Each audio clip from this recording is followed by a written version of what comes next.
का तट छोड़ चली, कुछ पता नहीं किस ओर चली।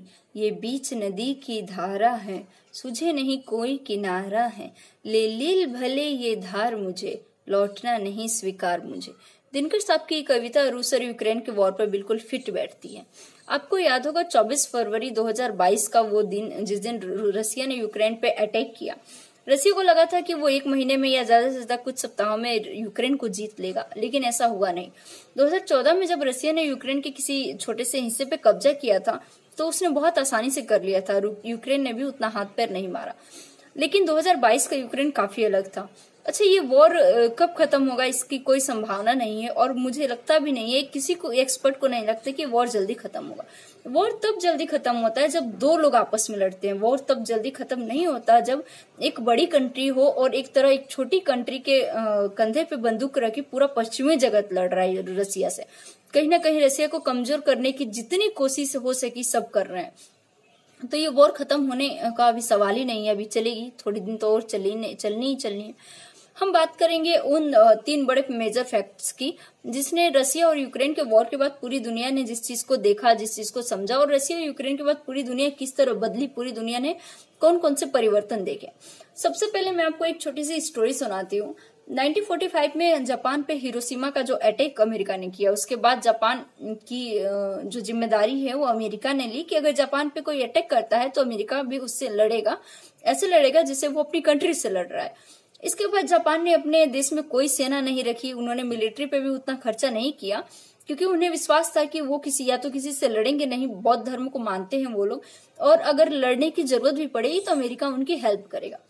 लेकिन आप देखोगे कि रूस से यूक्रेन के बाद जापान ने एक बहुत बड़ा अनाउंसमेंट किया। उन्होंने कहा कि वो अपनी सेना बिल्ड करेंगे, और वो बहुत पैसा, मुझे वो अमाउंट याद नहीं है अभी, हालांकि थोड़ी देर पहले याद था, उनमें बहुत पैसा खर्च करेंगे हथियार खरीदने पे, अपनी मिलिट्री को बनाने में, और हथियार बनाने पे भी वो बहुत पैसा खर्च करेंगे। आप सोचोगे कि जिस देश को इतने सालों में कभी हथियार और सेना की जरूरत नहीं पड़ी, वो देश अब क्यों हथियार खरीदना चाहता है या क्यों सेना बनाना चाहता है। इसका वो था रूस और यूक्रेन का वॉर। जापान को डर है कि कहीं रसिया जैसी बड़ी कंट्री या किसी भी कंट्री ने अगर जापान पे अटैक किया तो उसके पास अपने आप को साबित करने के लिए या खुद की रक्षा करने के लिए क्या चीज होगी। यही इम्पैक्ट आप देखोगे पूरी दुनिया में हर छोटी कंट्री पे। अब हर छोटी कंट्री हथियारों की होड़ में शामिल हो रही है। हथियारों की होड़ में इसलिए शामिल हो रही है क्योंकि हर कंट्री को डर है कि कहीं किसी कंट्री ने उस पर अटैक किया तो उनका हाल यूक्रेन की तरह नहीं हो। वो किसी से नहीं कहे कि हाँ आप मेरी मदद करो या आप मेरी मदद करो, वो अपने आप के लिए लड़ पाए, कुछ टाइम तक तो अच्छे से लड़ पाए। तो एक बहुत बड़ा परिवर्तन हमने देखा कि रूस और यूक्रेन के बाद सारी कंट्रियां अपने आप को हथियारों के लिए, हथियारों में बिल्ड करने की कोशिश कर रही हैं, अपने आप को स्ट्रॉन्ग करने की कोशिश कर रही हैं।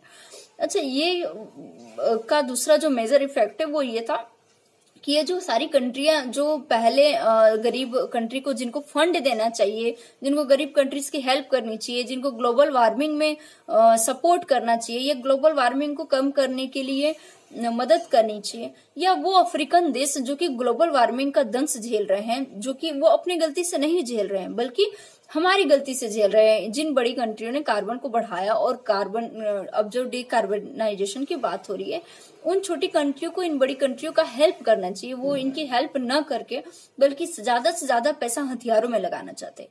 तीसरा जो सबसे बड़ा मेजर इफेक्ट देखा हमने कि जो हमें सबसे ज्यादा समझ में आए वो ये हुआ कि आज के बाद अगर कोई भी दुनिया का कोई भी किसी भी हिस्से में 2 देश अगर लड़ेंगे तो हमें सबसे ज्यादा जो इस चीज की कमी होगी वो होगी खाद्यान्न की, मतलब कि खाने की कमी में इस कदर होगी क्योंकि अभी आपने देखा रूस और यूक्रेन के बाद गेहूं की जो किल्लत है उससे पूरी दुनिया में हुई, पूरी दुनिया उससे वो हुई, परेशान हुई। खासकर आप देखोगे अल्पविकसित देशों में, तो अल्पविकसित देश काफी खाने की किल्लत को झेला उन्होंने।